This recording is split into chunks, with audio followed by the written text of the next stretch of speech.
안녕하세요. 수학 원 30차시 등비수열의 합 디딤 영상 시작하도록 하겠습니다. 자, 우리가 저번 시간까지는 등비수열이라는 게 무엇이다, 그리고 등비수열의 각각의 항에 집중을 했다면, 이번 시간에는 이제 그 항들의 합이 어떤 값을 가질까라는 것을 알아보는 시간입니다. 등차수열과 흐름이 비슷하죠. 자, 그래서 오늘은 등비수열의 합 구해 보도록 하겠습니다. 보시면 첫째 항이 A고 공비가 R인 등비수열의 1항부터 n항까지의 합, 우리가 SN이라는 간단한 기호를 이용해서 표현하는 거 배웠었습니다. 자, 그래서 SN을 한번 구해 볼 건데, 첫째 항부터 쭉 나열을 한번 해볼게요. 그러면 이제 첫 번째 항을 A라고 한다고 했으니까 A. 그 다음부터는 이제 공비라는 일정한 값을 곱해 나가는 수열이라고 했었죠. 그래서 두 번째 항은 A에다가 R 곱한 거. 세 번째 항은 이전 항 AR에다가 한 번 더 R을 곱한 거. 이런 식으로 나열을 해 나가다 보면 우리가 일반항 공식 AN이라고 하는 것은 AR의 n-1제곱 이렇게 표현된다고 했으니까 n번째 항이 이렇게 표현되는 것을 볼 수가 있습니다. 자, 근데 우리가 이것을 막상 계산을 하려니까 막막하단 말이에요. 그래서 어떻게 계산하면 좋을까라고 생각을 하다가 우리가 SN이라고 하는 거에다가 한번 R을 곱해보자, 이런 식으로 들어가 보도록 하겠습니다. 자, 그럼 SN에 R을 곱했을 때는 무슨 일이 벌어지냐면 이 더하기로 연결된 애 전체에다가 R을 곱하는 거라서 R이 한 개씩 한 개씩 항마다 이렇게 분배가 된단 말이죠. 자, 그러면 첫 번째 항 같은 경우에는 R이 곱해지니까 AR 이렇게 되는데, 이쪽에 뒤에 AR이 있는 거랑 좀 유사하게끔 적어주도록 하겠습니다. 자, 그 다음에 AR에도 R이 곱해지게 되면 AR 제곱되면서 이쪽으로 옮겨줬을 때 똑같은 식이 나오게 되죠. 그래서 우리가 R을 곱해주게 되면 항을 하나씩 오른쪽으로 미는 느낌으로 우리가 적어줄 수 있다라는 거예요. 자, 그렇게 된다면 우리가 마지막은 AR의 n제곱 이렇게 되는 것을 볼 수가 있습니다. 자, 그러면 뭔가 상당히 위아래가 유사하게 생겼잖아요. 그쵸? 그래서 우리가 위식에서 아래식을 빼는 방법으로 한번 계산을 해보자, 이렇게 들어가 볼게요. 자, 그럼 위식에서 아래식을 빼줬을 때 우리가 좌변을 보게 되면요, SN 빼기 RSN 이렇게 되니까 SN이라는 공통인수가 들어있는 것을 볼 수 있습니다. 그래서 그 공통인수를 묶어냈을 때 앞에 있는 개수는 1-R 이렇게 묶이는 걸 볼 수가 있고요.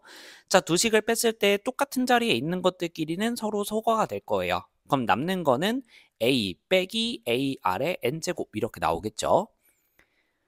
그리고 A라는 공통인수가 있으니까 묶어준다면 A 곱하기 1-R의 N제곱 이렇게 정리되는 걸 볼 수가 있습니다.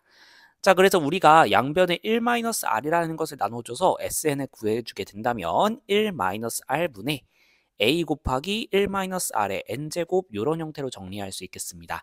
자, 근데 이 증명 과정을 다시 한번 살펴보게 되면요, R 값이 1이면 사실상 큰 의미가 없어요. 그래갖고 문제가 되고요. 그리고 마지막에 우리가 이 SN의 값을 구해나가는 과정에서 앞에 있는 1-R로 나눠주는 과정이 포함이 되어 있는데, 만약에 R 값이 1이면 이 나누는 식이 0이 되어버리죠. 그래서 문제가 되기 때문에 이 공식은 공비가 1이 아닐 때만 성립하더라 라고 볼 수 있겠습니다. 만약에 그러면 1일 때는 어떻게 될까요? 한번 나열해서 구해보죠. 그러면 SN은 첫째 항 A고 두 번째 항은 공비가 1이니까 또다시 A가 되겠죠? 세 번째 항도 A가 되겠죠? 자, 그러면 이렇게 해서 마지막까지 A라는 애를 더하는 형태가 될 거고요. 총 N번 더하는 형태가 나올 겁니다.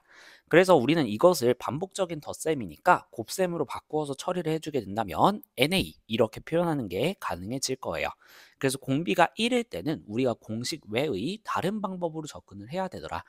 근데 우리가 주로 보는 상황들은 이제 등비수열 중에서도 이제 항의 값이 계속해서 변화하는 그런 과정들을 주로 보기 때문에 우리는 위의 공식을 좀 더 자주 활용하더라 라고 봐주시면 되겠습니다. 근데 위의 공식을 적용하다 보면 분모분자에 음수가 나오는 경우들이 간혹가다 등장을 해요. 그래서 우리가 이 첫 번째 공식 같은 경우에는 보통 언제 많이 적용을 하냐면 R값이 1보다 작을 때, 그래서 1-R이 음수가 되는 경우에 R값이 1보다 클 때는 음수가 돼버리죠. 그래서 R값이 1보다 작아서 1-R이 양수가 나오는 경우에 이 공식 버전을 자주 활용하고요. 만약에 R값이 1보다 클 때는 우리가 양수로 맞춰주기 위해서 어떤 버전을 많이 사용하냐면 R-1분의 A의 R의 N제곱 마이너스 1 이런 식으로 위아래에다가 마이너스 1식을 곱해준 형태를 주로 활용하게 되더라 라고 봐주시면 되겠습니다. 헷갈리시는 분들은 그냥 한 가지만 정확하게 외워두셔도 되겠고요. 만약에 나는 둘 다 기억할 수 있어 라고 하면 상황에 맞춰서 여러분들이 편안하게 써주시면 되겠습니다.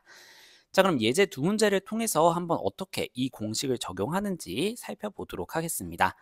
자, 예제 3번 보면 지금 주어진 식을 더해봐라 라고 하는데 각각의 항의 규칙을 살펴보게 되면 계속해서 이 식을 곱해 나가고 있다 라는 것을 살펴볼 수가 있죠. 그래서 이런 규칙은 우리가 등비수열이라고 부를 수 있고, 그러면 이건 등비수열의 합을 구하는 상황이구나 라고 이해를 해볼 수 있겠습니다. 자, 그럼 등비수열의 합공식을 적용하기 위해서 우리가 알아야 되는 거는 첫 번째, 공비값을 알아야 돼요. 두 번째, 첫째 항을 알아야 돼요. 세 번째, 그쵸, 항의 개수 n개, n이 얼마인가 이걸 알아야 돼요. 그래서 한번 그것들을 구해보도록 하겠습니다. 자, 우리 첫째 항 a는 얼마라고 두면 돼요? 그쵸, 2분의 1이라고 두면 되겠죠. 맨 앞에 있는 숫자. 자, 그 다음에 우리 공비는 얼마라고 두면 될까요? 요거 문자도 좀 써줄게요. 자, 그래서 첫째 항은 우리가 a는 2분의 1 이렇게 볼 수 있겠고, 공비를 r이라고 한다면 r 값은 그쵸, 2가 되는 거죠. 그러면 항의 개수는 여기서 여러분들 살짝 멈칫할 것 같은데요. 자, 지금 보시면 이제 이런 거 개수 세는 방법은요, 형태를 한번 통일해 보시면 좀 규칙이 보입니다. 2분의 1이라고 하는 거 지금 다 2의 거듭제곱으로 표현되고 있으니까 2의 마이너스 1제곱 이렇게 표현을 해봤을 때, 자, 그러면 우리가 구하고 싶은 항의 개수는 이 지수의 개수라고 볼 수 있어요. 그쵸? 그래서 우리가 바꿔 표현하면 마이너스 1보다 크거나 같고 10보다 작거나 같은 정수의 개수라고 볼 수 있습니다. 그러면 이런 거 구하는 방법은요, 보통 큰 것 빼기 작은 것과 관련이 있는데요. 10 빼기 마이너스 1 이렇게 했을 때 양쪽에 등호가 다 붙어 있으면 우리 개수를 하나 더 세줘야 됩니다. 그래서 플러스 1 이렇게 들어가서 12개가 나와요. 이거 세는 방법은 선생님이 수업 시간에 좀 더 말씀을 드리도록 하겠습니다. 자, 그래서 항의 개수는 12개라고 볼 수 있고요. 그러면 이제 이것을 이용해서 우리가 공식 적용해 주게 되면요, 주어진 식의 합은 1 빼기 공비, 지금 공비가 근데 1보다 크죠. 그래서 선생님은 어떤 버전을 이용할 거냐면 요 버전을 이용해 보도록 하겠습니다. 자, 그래서 공비 빼기 1분의 첫째 항 2분의 1 공비의 n제곱 마이너스 공비의 n제곱 마이너스 1 이렇게 써줄 수 있고요. 분모는 1 되니까 사라진다. 그쵸? 자, 그러면 2분의 1 곱하기 2의 12제곱 빼기 1인데 2의 12제곱은 계산해주면 4096 나오거든요. 1024 곱하기 4라고 보시면 되겠고요. 그러면 이제 4095 이렇게 되니까 약분 안 되죠? 그래서 2분의 4095 이렇게 써주시면 되겠습니다. 예제 4번 볼게요. 이번에는 모든 항이 양수인 등비수열 AN에 대해서 첫째 항부터 두 번째 항까지의 합 8 이렇게 줬고요. 첫째 항부터 네 번째 항까지의 합이 80이다. 이렇게 준 상태에서 A와 R 값을 구해봐라 라고 하고 있습니다. 자, 그러면 이제 별 수 없어요. 이제 뭐 여러 가지 방법이 있을 수 있는데, 일단은 제일 단순한 방법으로 좀 접근을 해보도록 하겠습니다. 등비수열의 합공식을 이용해 볼 거예요. 그래서 우리가 첫째 항을 A라고 하고, 아직 모르니까, 그 다음에 공비를 R이라고 두고 이제 공식을 적용해 보도록 하겠습니다. 자, 그럼 우리가 SE라고 하는 건 어떻게 표현할 수 있냐면 1-R 공비분의 첫항 1-R의 n제곱 이렇게 되니까 R의 제곱 이렇게 표현할 수 있고, 얘가 8이다 라고 둘 수 있어요. 자, 그 다음에 선생님 편의상 S4라고 하는 거 좀 위쪽에다가 적어볼게요. S4는 1 빼기 공비분의 첫째 항 1 마이너스 공비의 n제곱 이렇게 갈 수 있겠죠. 얘가 80이다 라고 볼 수 있는데, 이 둘을 연립해야 한단 말이에요. 분명히 문자 두 개, 식 두 개니까 문자 두 개, 식 두 개니까 충분히 연립해서 풀 수 있는데 어떻게 연립하면 좋을까라는 거예요. 근데 지금 1-R분의 A라고 하는 것이 공통적으로 곱해져 있는 형태로 되어 있다 보니까 두 식을 한번 나눠보자라는 거죠. 자, 그래서 S2분의 S4 요걸 구해줬을 때 이렇게 분수가 들어가게 되겠고, 그럼 분모에 있는 1-R과 분자에 있는 1-R, 분자에 있는 A와 분자에 있는 a와 분모에 있는 a 이렇게 약분이 되겠죠. 자, 그럼 한 번 더 식을 써주게 되었을 때 우리가 1-r 제곱분의 1-r의 4제곱이 8분의 80, 즉 10이 된다라는 걸 볼 수 있습니다. 자, 근데 1-r의 4제곱도 우리 약분이 될 것 같아요. 합차 공식으로 쪼개보게 되면 1 더하기 r제곱, 1 빼기 r제곱 이렇게 되면서 1-r제곱이라는 공통인수가 삭제가 됩니다. 자, 그럼 우리 1 더하기 r제곱은 10이다. 그러면 r제곱은 9다. 이렇게 둘 수 있겠고요. 모든 항이 양수라고 했기 때문에 우리가 공비값은 양수라는 것을 알 수가 있어요. 만약에 공비가 음수여봐요.